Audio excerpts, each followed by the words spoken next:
Cuffs and kisses, a game of cat and mouse.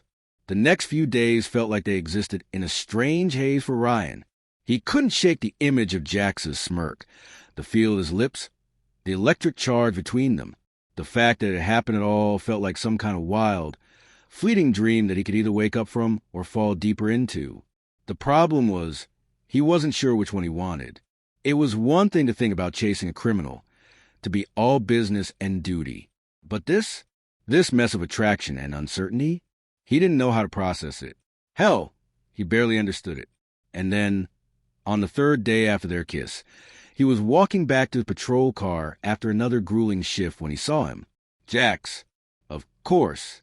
Ryan's stomach flipped when he spotted Jax leaning against a wall across the street, wearing that same cocky grin, arms crossed, looking every bit the criminal and every bit the troublemaker. What the hell are you doing here? Ryan snapped, striding toward him. Jax's grin widened. I've been waiting for you, McHale. You're late.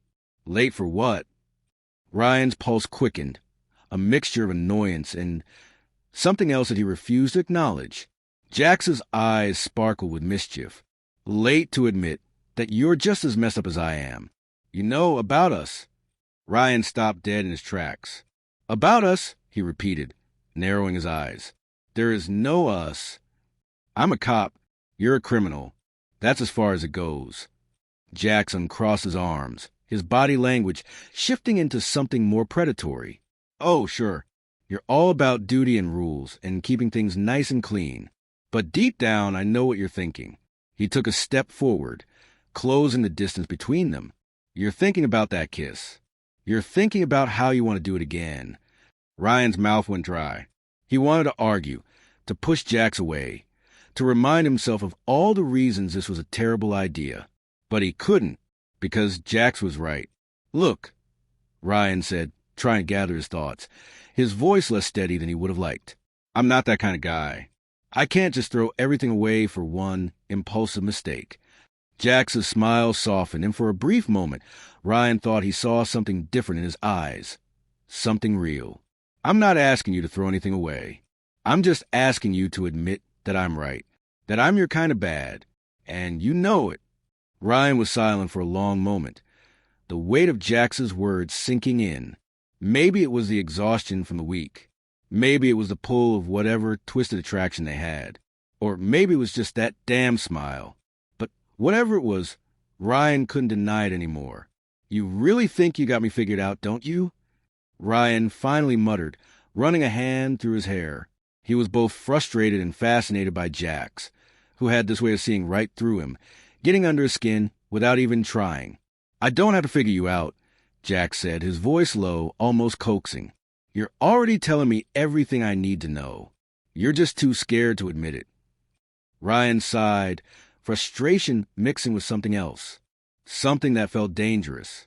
I don't know if I can keep doing this. I'm a cop, Jax. I'm supposed to keep people like you off the streets. Then why haven't you arrested me yet? Jax asked, his eyes darkening. Why are you still standing here? Ryan's heart pounded, because he didn't know the answer. He couldn't stop thinking about what Jax had said, about the kiss, about the way it felt too good to be a mistake. It was a mess, and he wasn't sure how to untangle it. Before Ryan could respond, Jax took another step forward. His hand brushed against Ryan's, sending a jolt of electricity through Ryan's body. Let me make this simple for you, Jax said, his voice soft but insistent. You're not just a cop. You're a man, and we both know you've wanted something like this. Something unpredictable. Something real. Ryan's breath hitched. You don't know what you're talking about. Don't I? Jax smirked, leaning in close enough that Ryan could feel his breath on his skin. You'll figure out soon enough. And just like that, Jax was gone, slipping into the shadows like he was born to disappear, leaving Ryan standing there, his heart thundering in his chest. Ryan didn't know what was worse, how much he wanted to chase Jax down, or how much he hated himself for it. That night, Ryan sat in his apartment, staring at the ceiling, mind racing. He'd been trained to uphold the law. He'd been taught to follow the rules. But nothing about this situation felt normal. Nothing about Jax made sense. He was the very definition of chaos, and yet There was something undeniable about the pull between them. Ryan's phone buzzed. One new message. From an unknown number. You know where to find me when you're ready for round 2. Just say the word. Ryan's finger hovered over the screen. He was a cop. This was wrong. So wrong. But damn it, he couldn't stop himself from typing one word. Soon. To be continued. Thank you so much for watching this episode of Cuffs and Kisses. We hope you enjoyed the ride. Be sure to tune in tomorrow as the story continues. Trust us, you won't want to miss what's coming next. Don't forget to hit that subscribe button and turn on notifications so you're the first to know when the next episode drops. See you soon on Petals and Pride, where every moment blooms with excitement.